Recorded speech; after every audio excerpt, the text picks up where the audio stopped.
Traitor McCain just left hospital, showed up to Senate with nasty surprise for Trump and Americans. Last week, the country received the shocking news of Senator John McCain's cancer diagnosis just a couple of days before he underwent brain surgery to remove the tumor. This intensive procedure poses an obvious risk to one's ability to think and perform critical tasks for at least a period of time after the surgery. For this reason, Republicans thought that McCain would resign from his Senate position.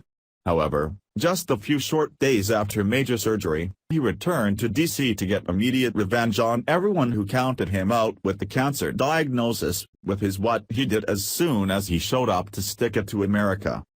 Had there been term limits in place, McCain would have been out of office long before now. That couldn't stop him, and neither can brain cancer from getting his twisted way in Washington. He doesn't exactly have the best track record when it comes to fulfilling his oath to our country, which has led to many innocent people's deaths in the Middle East and even in our military. People weren't celebrating his cancer diagnosis because of this, but were saying that it's probably a good time for him to step down and focus on his health, rather than his backhanded plans for America. Cancer was apparently a mere inconvenience for 80-year-old McCain, who can't and won't admit that his time in Congress is long expired. He's the poster boy for the need for term limits, but his lust for power and control as one of the biggest rhinos in Washington can't be stopped. He underwent surgery to remove a blood clot on Friday at Mayo Clinic Hospital in Phoenix, as part of his treatment immediately following his glioblastoma diagnosis. According to the American Brain Tumor Association, this particularly aggressive tumor forms in the tissue of the brain and spinal cord. Just 3 short days later, he announced his return, and the reason for leaving his hospital bed so quickly was so that he could be part of key votes on repealing Obamacare and passing sanctions on Russia, Daily Mail reported. Senator McCain looks forward to returning to the United States Senate tomorrow to continue working on important legislation, including health care reform, the National Defense Authorization Act, and new sanctions on Russia, Iran, and North Korea, a statement issued by his office late Monday said. McCain is no fan of President Trump's, as has been proven frequently, most recently from his actual hospital bed when he sent the commander-in-chief a salty message. McCain has been extremely critical of Trump and his administration on Syria, which makes sense considering that he's chummy enough with so-called moderate Syrian rebels to be photographed with them like a group of guy pals.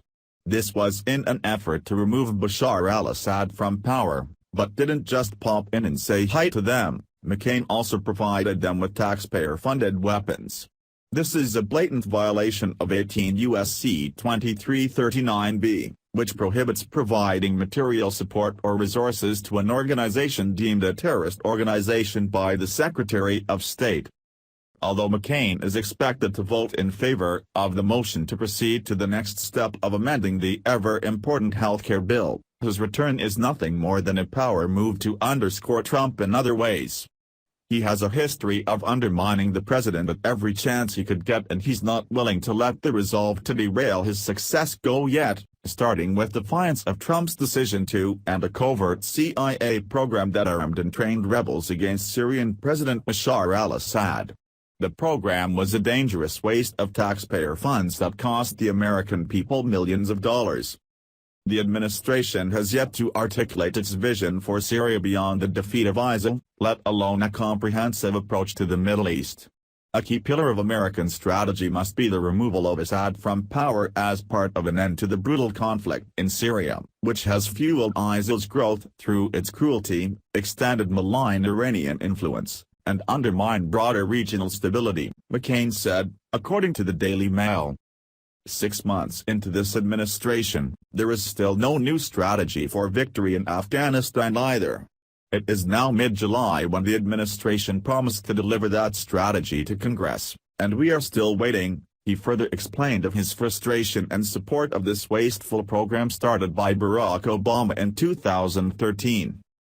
The American people voted for President Trump to restore the nation after 8 years of Obama's destruction, and McCain needs to get on board as an actual Republican or allow someone else to take his place who is capable of thinking clearly. The relations between Russia and Syria are incredibly complex, and like everything else Obama put into place, the program there isn't working. Everyone else in McCain's compromising health position would have been forced to resign, but he refuses to. Thanks for watching.